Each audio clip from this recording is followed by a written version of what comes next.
Have you ever noticed how some people simply disappear from your life when they start seeing the world more clearly? We're not talking about those who move to another city or change jobs. We're talking about those people who one day were there, participating in everything, laughing at the same jokes, sharing in the same superficial conversations, and suddenly they start pulling away. Not dramatically, not with arguments or conflicts. They simply begin to grow quieter, participate less, choose more carefully where they invest their time and energy. And then, almost imperceptibly, they exit the scene. Albert Camus, the philosopher who dedicated his life to understanding the human condition in all its complexity, offers a profound perspective on this phenomenon that you might recognize in your own experience or in the experience of people close to you. The process of awakening to a clearer vision of reality rarely happens overnight. It's as if someone had been living in a room with closed curtains for years, accustomed to the dim light, and suddenly small rays of light began filtering through the cracks. At first, this light is uncomfortable. It reveals the dust that was always there, the stains on the walls that were never noticed, the corners that remained dark and unexplored. Some people, when these first rays of light appear, rush to close the curtains even tighter. Others, however, feel an irresistible curiosity and begin to open them slowly, even knowing that what they'll see might not be comforting. Camus understood this process deeply because he himself went through this transformation. Born in Algeria, in a poor family, he grew up observing the contradictions of a world where people preached noble values while participating in systems of oppression. He saw how society created comforting narratives to justify injustices, how people clung to illusions to avoid confronting uncomfortable truths. And the more he observed, the clearer it became that many of the social structures, many of the everyday conversations, many of the rituals that make up our life in society are ways to avoid looking directly at fundamental aspects of human existence. When someone begins to see these deeper layers of reality, something inevitable happens in their social relationships. Imagine you're at a party where everyone is having fun with jokes that you suddenly realize are cruel or empty. Everyone is laughing, the atmosphere is lively, but you can no longer laugh genuinely. You can pretend, you can force a smile, you can try to fit in, but there's a fundamental disconnect between what you're feeling internally and what's happening around you. This disconnect isn't a flaw in you. It's not a sign that you're becoming a negative or difficult person. It's simply the natural result of seeing something that others don't yet see or choose not to see. Camus called this the experience of the absurd. Not absurd in the sense of something funny or illogical, but existential absurd. The discovery that there exists a profound chasm between our human need to find meaning, purpose, and coherence in the world, and the apparent indifference of the universe to our searches. When you begin to perceive this absurd, when you start to see how so many of our social activities are attempts to fill this void, or pretend it doesn't exist, it becomes increasingly difficult to participate in these activities with the same spontaneity as before. It's as if you were an actor in a theatrical play, and in the middle of the performance, began to realize you were playing a role. Suddenly, you're aware of the stage, the lights, the audience, the script. You can continue performing, but never again with the same naturalness. You're simultaneously inside and outside the experience, participating and observing. And this double consciousness, this ability to see the performance while it's happening, fundamentally changes your relationship with the play.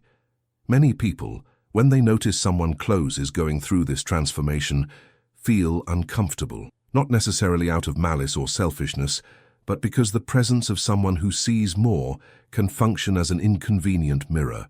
If you're in a group where everyone agrees that a certain situation is normal and acceptable, and one person begins subtly to question or simply not participate with the same enthusiasm, this can create an unspoken tension. The person who is awakening doesn't even need to verbalize their perceptions. Their simple change in energy, their different way of reacting to situations, their new selectivity about where they invest their time, all of this can make others feel questioned. Camus observed that society has subtle but powerful mechanisms to keep people within certain patterns of behavior and thought. We're not necessarily talking about conspiracy or conscious manipulation, but about a natural social dynamic where conformity is rewarded and questioning even when done respectfully, can be discouraged. When someone begins to stand out from this conformity, when their questions become deeper, when their participation in habitual activities diminishes, the group may unconsciously create pressures for that person to return to the previous pattern, or, if that's not possible, may begin to distance itself from that person. This distancing process is rarely dramatic. There are no heated discussions, no declared ruptures. It's more subtle than that. Invitations begin to arrive less frequently. Conversations become more superficial when that person is present. There's a general sense that something has changed, but no one can or wants to identify exactly what. The person who is seeing more clearly may begin to feel as if they're speaking a slightly different language, as if their words don't reach others the same way as before. For Camus, this isolation isn't necessarily something tragic, although it can be painful. He saw this experience as part of the process of authenticity. When you begin to see the world more clearly, when you've developed a sharper awareness of the contradictions and complexities of human existence, it becomes almost impossible to maintain relationships based only on superficialities or shared denial of reality.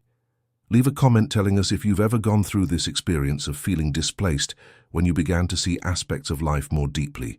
Write only "I feel this too" if you identify with this sensation of seeing something that others don't yet see. You're not alone in this, and your response can help other people understand that this experience of isolation, however uncomfortable it may be, is part of a larger process of growth and authenticity. But what to do when you find yourself in this position? Camus didn't propose that we should isolate ourselves completely from society, or that we should despise those who haven't yet gone through this awakening. On the contrary, he believed that awareness of the absurd, far from making us cynical or bitter, should lead us to a more authentic form of compassion and human solidarity. When you recognize that we're all navigating a world without guarantees, without definitive answers, without a clear transcendent meaning, you can develop a deeper empathy for those who are still seeking these certainties or clinging to illusions that once also brought you comfort. The key is understanding that exiting the scene doesn't necessarily mean exiting life or human relationships. It means more consciously choosing where and how you invest your energy. It means developing the ability to be present in social situations without losing your authenticity, even when that means not participating in certain dynamics or conversations. It means learning to navigate the world with an awakened consciousness, maintaining your inner integrity, while continuing to relate to other human beings who may be at different stages of their own journey. Camus spoke about the importance of revolt, but not in the sense of destructive rebellion. He referred to revolt as an affirmation of life and human dignity in the face of a world that often seems indifferent to our sufferings and aspirations. When you see more clearly the injustices, hypocrisies, harmful dynamics that permeate our society, your revolt can manifest simply through refusing to participate in these dynamics. You don't need to confront aggressively or try to force others to see what you see. Your simple refusal to collaborate with what you recognize as destructive is already a form of revolt. This position can be lonely, but Camus argued that conscious solitude is preferable to false connection based on denial or superficiality. When you exit the scene of certain social dynamics, you're not necessarily isolating yourself from every form of human relationship. You're creating space for more authentic connections, even if they're less frequent or involve fewer people. It's important to recognize that this process of awakening and subsequent social repositioning can bring a sense of mourning. You may miss the simplicity of before, the ability to participate without questions, the sense of belonging that came with conformity. This mourning is natural and valid. Camus didn't deny the emotional difficulty of living with an expanded consciousness. He recognized that there's a price to be paid for clarity, just as there's a price to be paid for unconsciousness. But he also proposed that, once you've developed this ability to see more clearly, trying to return to previous unconsciousness is not only impossible, but also a betrayal of yourself. Consciousness, once expanded, cannot be genuinely contracted. You can pretend not to see what you see, you can try to suppress your perceptions, but deep down, you'll know you're denying your own experience. The question then becomes how to live authentically with this expanded consciousness, how to find meaning and purpose in a world you recognize as fundamentally absurd, How to maintain genuine human connections when you can no longer participate in many of the collective illusions that once provided a sense of community. For Camus, the answer lay in the active creation of meaning through our choices and actions. If the universe doesn't provide us with a ready-made purpose, we can create our own purpose through how we choose to live. If existing social structures are inadequate or harmful, we can work to create better alternatives. If superficial relationships no longer satisfy us, we can invest in building deeper and more authentic connections, even if that means having fewer relationships in total. He saw artistic creation, meaningful work, genuine love, deep friendship, and the struggle for justice as ways to respond creatively to the absurd of existence. When you exit the scene of dynamics that no longer resonate with your expanded vision of the world, you free up energy and time to invest in these more authentic forms of engagement with life. It's crucial to understand that Camus wasn't proposing a position of moral or intellectual superiority. He didn't believe that those who see more are necessarily better or more valuable than those who haven't yet gone through this awakening. Each person has their own time and their own path. What he defended was the right and responsibility of each individual to live according to their own understanding of reality, even when that means distancing themselves from certain social dynamics. When you begin to see too much, when your vision becomes clearer and more comprehensive, you may discover that you need to recreate your social life almost from scratch. This may mean seeking new circles of friendship, new environments where your authenticity is valued, new ways to contribute to the world that are aligned with your expanded understanding of reality. It may mean accepting periods of greater solitude while you build these new connections. But Camus would remind us that this conscious solitude is different from isolation born of fear or bitterness. When you consciously exit the scene, you're making an affirmative choice. You're saying yes to your authenticity, even if that means saying no to certain forms of sociability. You're prioritizing quality over quantity in your human relationships. If you're going through this process, consider subscribing to this channel. Not because you need more content to consume, but because here you can find a community of people who are also navigating similar questions. Sometimes knowing that others are asking similar questions, that others are also learning to live with an expanded consciousness, can provide the support needed to continue your journey more confidently and less solitarily. The fascinating paradox is that by exiting the scene of certain social dynamics, you may actually become more available for genuine human relationships. When you're no longer spending energy trying to fit into situations that don't resonate with who you've become, when you're no longer participating in conversations you consider empty or harmful, you have more emotional and psychological energy to invest in the people and situations that really matter to you. Camus spoke about the importance of embracing our human condition in all its complexity, including our tendency to seek connection and community. He didn't propose isolation as a solution, but rather the search for more authentic connections. When you see more clearly, you can also love more deeply, because your love isn't based on illusions or projections, but on genuine recognition of shared humanity with others, including all the contradictions and imperfections that implies. The person who exits the scene for seeing too much isn't fleeing from life. They're choosing to live more consciously and intentionally.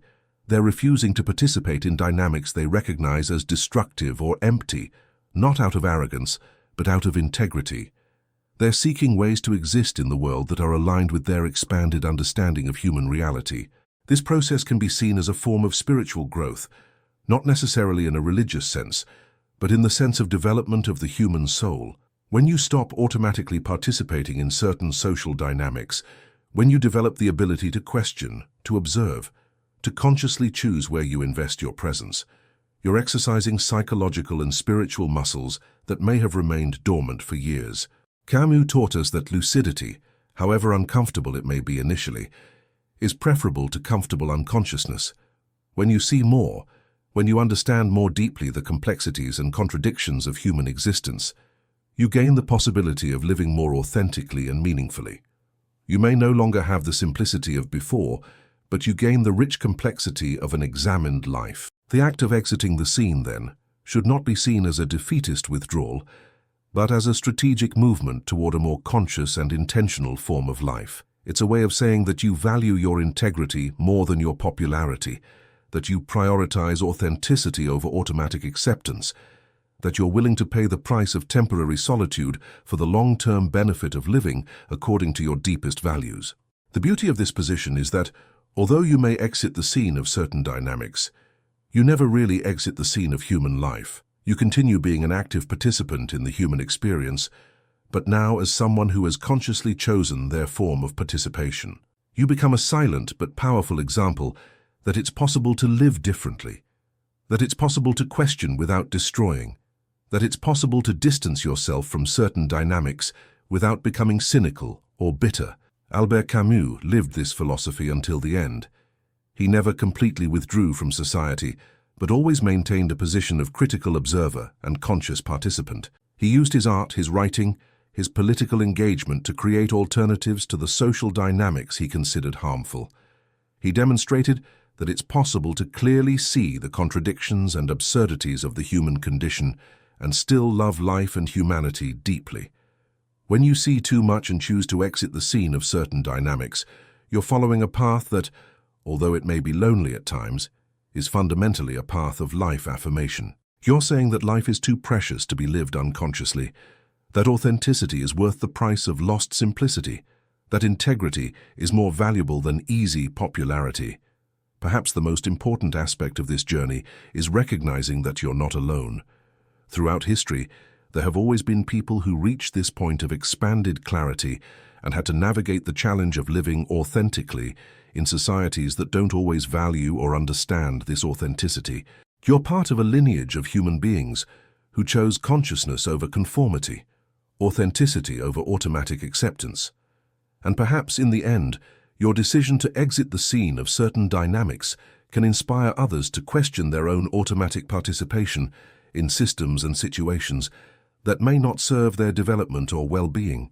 Your courage to live more consciously can plant seeds in other people who are also beginning to see more but haven't yet found the courage to act according to this expanded vision.